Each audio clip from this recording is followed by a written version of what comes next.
I don't know how Daisy will feel. You have to ask him. I don't get caught up. I'm sure players can, but if I was to read how my association with Daisy has been, he just doesn't get caught up in this sort of stuff. He wants to play footy. Well, only because you blokes want to make it a different week. Don't take yourself out of this. You know, you're the blokes that have been stalking the gate. Okay, so he just wants normality. Now he knows it's not going to be normality. I mean, that's the first thing. He knows it's not, but he wants to play football. And when the siren starts the game, there'll just be a go to the game, play the game, finish the game, and concentrate on next week. Of course they're interested in it. That's why they're going to go to the game, to watch Carlton play Collingwood, and the sideshow will be Dale Thomas, of course. So you think it's a sideshow? Absolute sideshow. They go to see Collingwood and Carlton play each other. Probably hostile. Think you'll get some. Do you think that's going to worry me or him or anyone else? No. I don't know. I really don't know. No. Well, this is a battle between two sides. Who cares? Oh, I can't remember. It's 12 months ago. I've been around, you know, with all due respects. It's not an issue. You know, you want to see. Let's put it into perspective. You guys want to make it an issue, and that's your job, right? That's your role, and no one could deny your role. But don't try to make it that it's our number one fundamental issue, because it's far from that. Far from that. In fact, it's hardly a blip on the radar. It is just simply. In fact, I said to Brock McLean, "How did you go?" This is a week or two ago, when I think I was talking to Andreas about the Sydney connection, and he can't even remember it. So that's how unimportant it was.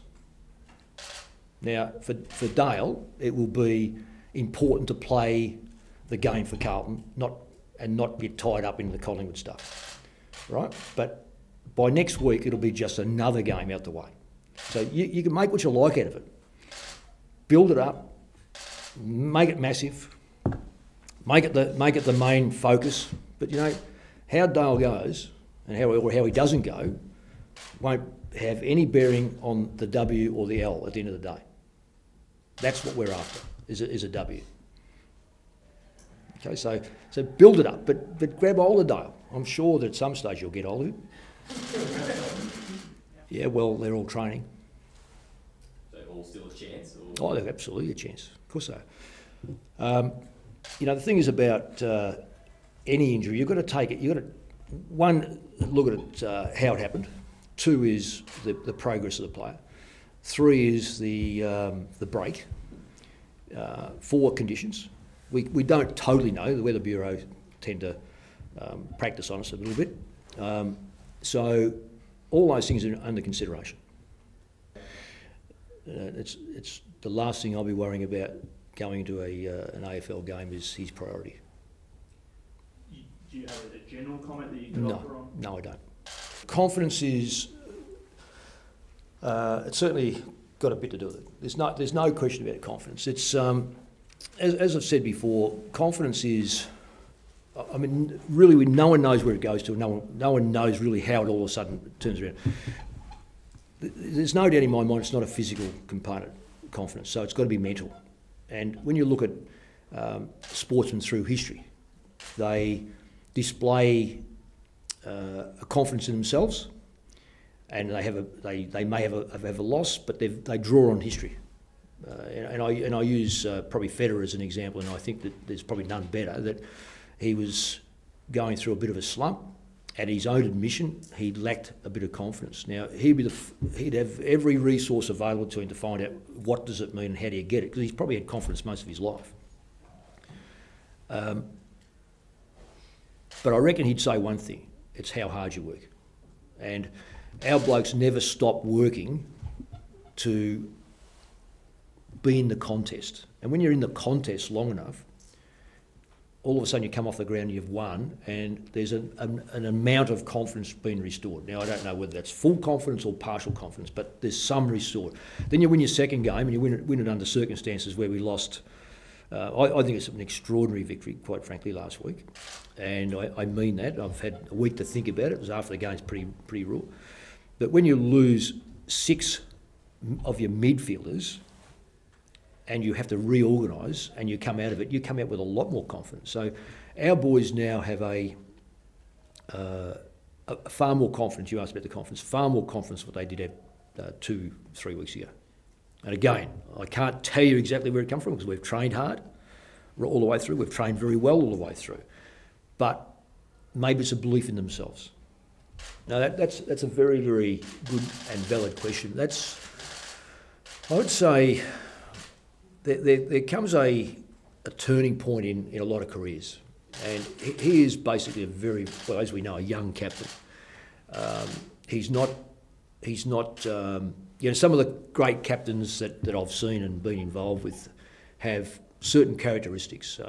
If you coach against North Melbourne, Wayne Carey demanded the football, wanted the football, and was one of the great leaders. I had the fortune or misfortune in many respects to play on Lee Matthews. He demanded to be a good footballer. John Worsfold was fantastic, and Guy McKenna and so forth. But when you look at Mark, he's not cut from Lee Matthews, even though he's an on-baller. He's got a side to him that is. I'm not saying Lee's not caring, but Mark is a very caring person within the organisation. So he's built up, to me, all the brownie points as a captain by the way he demonstrates off the ground. He's done a couple of things off the ground that are quite extraordinary, really, because he put himself right out when he wasn't feeling like doing something. And I said to him, so when you don't feel like doing something and you feel tired and you feel a bit agitated and you go out of your way to help a teammate because he's given you a call and you've done something, that to me, that stands up magnificently. Now, on the ground is where you people judge him. And I reckon in the last 2 weeks, maybe even 3 weeks, he has demonstrated leadership qualities that really are the top echelon type stuff. Now, is he going to turn into a 150 game captain in his first year? No, he's not. But I did make the remark that I think that the further it goes, the better he's going to be, and he's going to be more recognised as a very good leader for this football club. And the club, don't forget, has had some fantastic leaders. So measuring against someone is very dangerous, and I've just done it.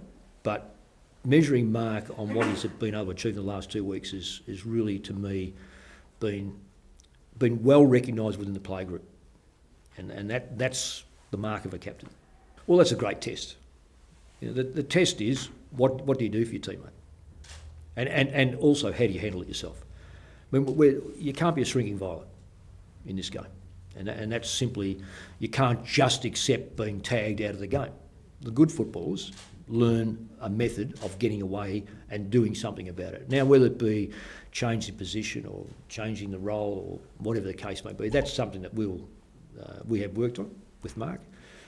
And I think that he's appreciated it and got better at it. And he knows that most sides have decent taggers, and they're either going to, they generally go to one of your mids. Mark's a mid. Yeah, very, very good side in great form. And you take one step at a time. We've certainly taken steps over the last couple of weeks, and one of our goals is the process of getting better. So all our things on board that we did well last week, can we improve those by 1 or 2%? Now, and you might say, well, what's 1 or 2%? But it is a shuffle forward. It's not a massively big step. I don't know whether we've got a massively big step that's required. We just have to make sure that all the bits and pieces that we were found out about in the first few weeks, and we've cemented a few of them down, can we keep going? And that's the test. Against a very good football side. They're as running as good as anyone going around at the moment. And I think that's the things you enjoy most is certainly in coaching, is to be able to look at your opposition and say, okay, we knew the Dogs were in fair touch. West Coast were in 4th position when we played them. Collingwood are now in 4th position, and probably in the last 2 or 3 weeks have all indicators of number one in the competition. So that's the great test about this.